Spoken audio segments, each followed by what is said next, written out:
a lot about beginnings this week.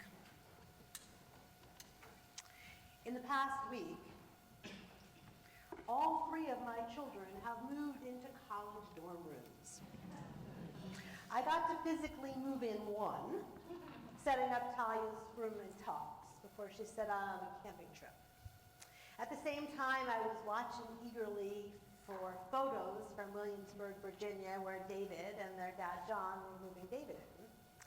And at the same time, we were taking calls at funny hours and watching for Instagram photos from Noah, who was on a road trip back to California. Yes, we gave her the car, she could drive with somebody. And she went for her senior year, David and Talia starting their freshman year. It was pretty amazing. All went well. Thanks to the recipients on all ends of countless packages from Target, and their welcoming presence of lots of people in different states. As well, there were the people with air mattresses in Denver and other places who welcomed Noah and her friend on the way to California. All of it felt pretty momentous for me, 2 freshmen and a senior. And I reflected on this during those days with old friends and with the cousins I was staying with in Boston. How could this be? How could they all be, well, so tall, first of all, and independent? And how could we suddenly be at these beginnings? Weren't we just moving into our house 22 years ago when I was about to give birth to Noah? Fortunately, they were all super indulgent with their emotional mom. They bent down, particularly David, the tallest, bent down so I could kiss the top of his head. And they let me give hugs and advice the Saturday before we all went on our merry ways. We got to do Havdalah and eat our favorite dinner of pesto pasta. And they let me even give them some advice before dismissing me and running out the door. I'm joyous and proud to watch all three. Incredibly relieved that I'm no longer online shopping for sheets, storage containers, and Tylenol. I'm exhausted, physically and emotionally, but grateful and humble. My kids are where they're supposed to be. After Talia's move-in, I got on a plane for London. My dear friend and rabbinic colleague, Rabbi Rebecca Burke, was getting married on Sunday. So doesn't everyone go from college move-in to a red-eye to London? Kind of crazy. But Rebecca and I have journeyed, particularly in the last 10, 11 years, in our own countries and metaphorically across the pond, because we both served congregations, walked the paths of divorce, and raised 3 children. And so last Sunday afternoon at the exquisite garden of the Freud Museum in London, I read Rebecca and Anthony's ketubah, cried as their kids toasted them, and watched this incredible couple embrace joy and say that they were embracing joy in a world that so often lacks joy. This week we began the month of Elul, a reflective preparatory month preceding Rosh Hashanah. Elul provides us space and time to get ready, to prepare our souls for the new year, to embrace new beginnings, thoughtfully, with time. Inviting us to consider the year concluding, ask ourselves, what do I want to change? What did I learn in the new year? And then consider how we want to move ahead. What do I want to bring forward from last year to this year? And how do I want to change? This week, Torah challenges us boldly, saying, tzedek tirdof, justice you shall pursue.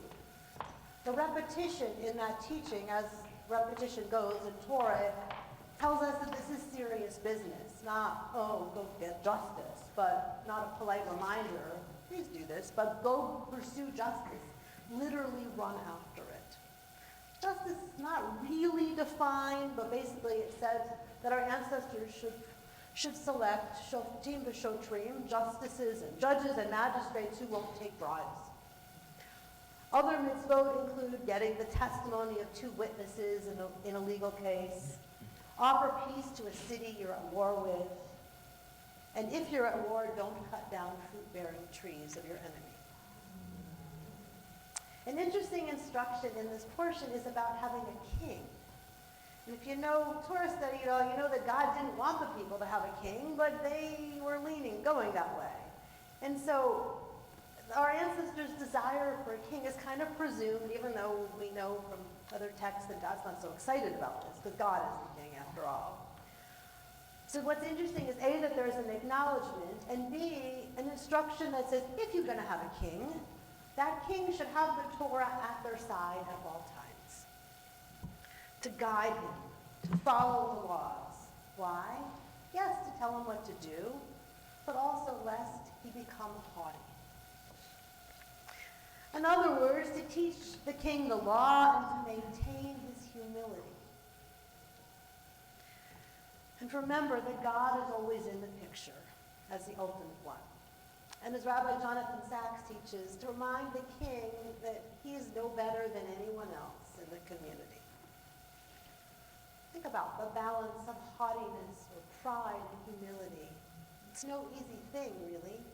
We want to be confident and humble. Our liturgy reminds us every morning of this as we express gratitude for breath, for our minds working, for our bodies, for our souls, really telling us that all of this is in God's hands. And throughout Torah, we're commanded, just as we chanted tonight in V'ahavta, to put our whole hearts, minds, and bodies into the covenant with God. That reminds us that we don't do this thing alone. And while I personally am not willing to cede all control to the divine, I am ever aware, as I'm sure we all are, that there's only so much that we personally can control in our lives, in our world. There is much beyond us. As well, we live in a divisive world where it can be challenging to find a balance of humility.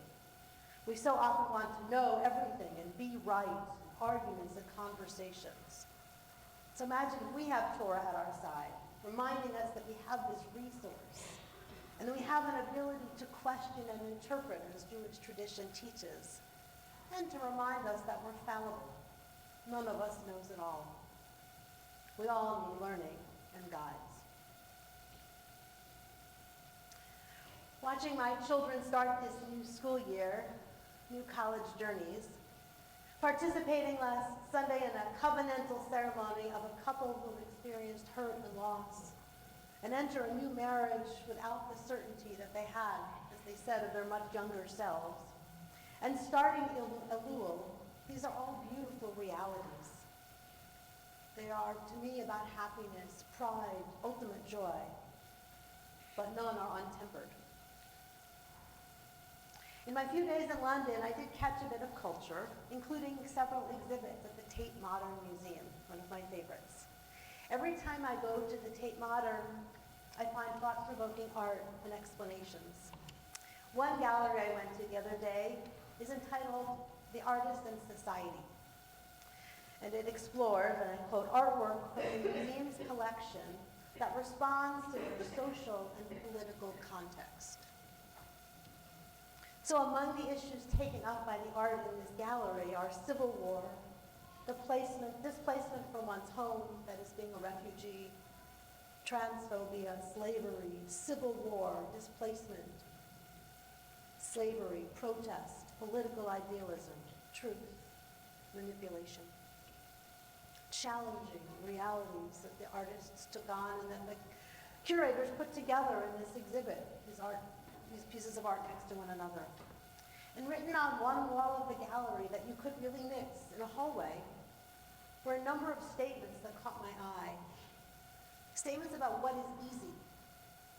Sentences like, it's easy to stay home. It's easy to make a peanut butter sandwich. It's easy to stare at my phone. It's easy to remain in my small sphere of the world. The words struck me. They were simple sentences. And they discomfited me because, let's be real, it's easy to stay where I am, it's easy to stay home, it's easy to go make some food, and to do what I've done and remain within the familiar. And I guess it may be for most of us. It's easy to sit and be quiet and to look within. But ultimately, this art and Torah come together for me. Because that's what happens when you put a rabbi in a museum. They find Torah and art and a linkage. They came together for me with a message. That message is not one of staying home or looking within, but it is that message of justice. Tzedek, tzedek, tirdof. Justice, justice, we shall pursue. That is, we have to run after that justice and make it happen. We have to look out at our world and ask, what do we want it to be? What do we want our new year to be? And not just imagine it or talk about it, but seek it. Which means we have to go into the realm of discomfort. We live in a world that is upsetting and discomforting at every turn, with every headline, conflicting view, uncertainty, feeling of powerless, act of violence. But as we enter Elul and we approach the new year, I think we're commanded to be like that king, to sit with Torah at our side, to see that we are no better or different than anyone else, and that we have a responsibility. We know that the world is fragile, and I dare say that humbles us all. So let's do something about it. As we begin again, let us step into the joy that we've got when we have it. Absolutely. And then let's run after what we want our world to be and make it happen. Let us pursue justice and all the rest. Ken Yiratzon. Let this be God's will, and certainly let it be ours. Shabbat shalom. Shabbat shalom.